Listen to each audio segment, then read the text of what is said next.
Title: The correct order to invest your money that almost nobody follows. Let me ask you something. Why are people obsessing over stock picks while carrying credit card balances that are quietly charging them 20+% interest? That's not investing. That's financial self-sabotage. It's like installing marble countertops in a house that doesn't even have plumbing yet. If we're being honest, most people don't have a money problem. They have an order of operations problem.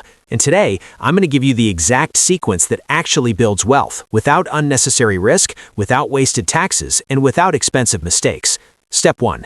Build a cash buffer before you touch the market. Before you invest a single dollar, you need breathing room. Not because it's exciting, not because it earns high returns, but because it keeps you from making panic decisions. An emergency fund is not about what if, it's about when. Cars break down, jobs disappear, medical bills show up uninvited. Without cash reserves, you're forced to sell investments at the worst time, swipe high-interest credit cards, or take on bad loans. Start simple. First goal, $1,000 fast. Next, 1 month of expenses. Final target, 3 to 6 months depending on job stability. This isn't flashy, but it's the foundation. Step 2. Eliminate high-interest debt. If your debt costs more than about 8% annually, that's an emergency. Credit cards charging 20+%? That's not normal debt, that's reverse investing. Every dollar you put toward that balance is a guaranteed return equal to the interest rate. Where else are you getting a guaranteed 22% return? Nowhere. Mathematically, wiping out high-interest debt beats almost any market investment. Use the debt avalanche. Pay minimums on everything. Attack the highest interest rate first. Repeat until it's gone. Simple, ruthless, effective. Step 3. Capture employer match. Free money. There's one exception to the pay debt first rule. If your employer offers a 401k match, contribute enough to get the full match. That match is an instant return, often 50 to 100% on your contribution.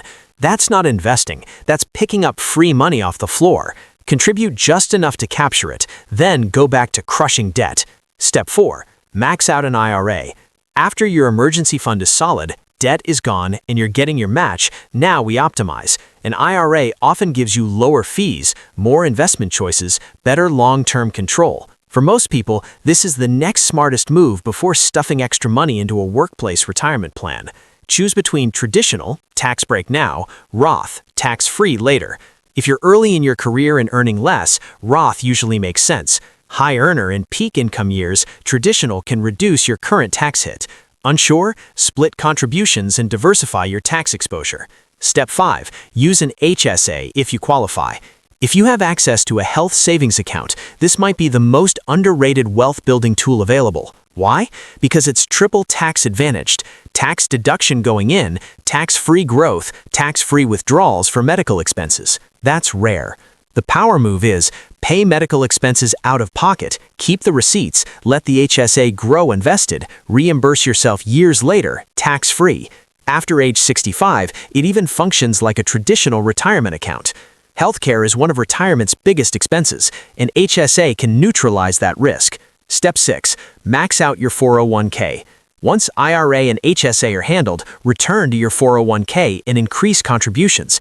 Now you're building a serious tax shelter. At this stage, your money compounds without annual tax drag slowing it down. That's where wealth accelerates. Step 7.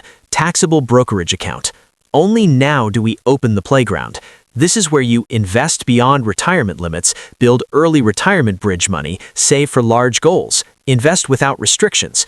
But understand this, taxable accounts are less efficient. Dividends get taxed, capital gains get taxed. Every sale creates friction. They're powerful, but only after you've exhausted tax-advantaged space. Why this order matters? Most people do this backwards. They skip the emergency fund, ignore high-interest debt, underfunded retirement accounts, jump straight to stock picking. That's like sprinting before tying your shoes. The right order builds momentum. Stability, elimination of financial leaks, guaranteed returns, tax efficiency, flexibility. Wealth isn't built by excitement, it's built in sequence.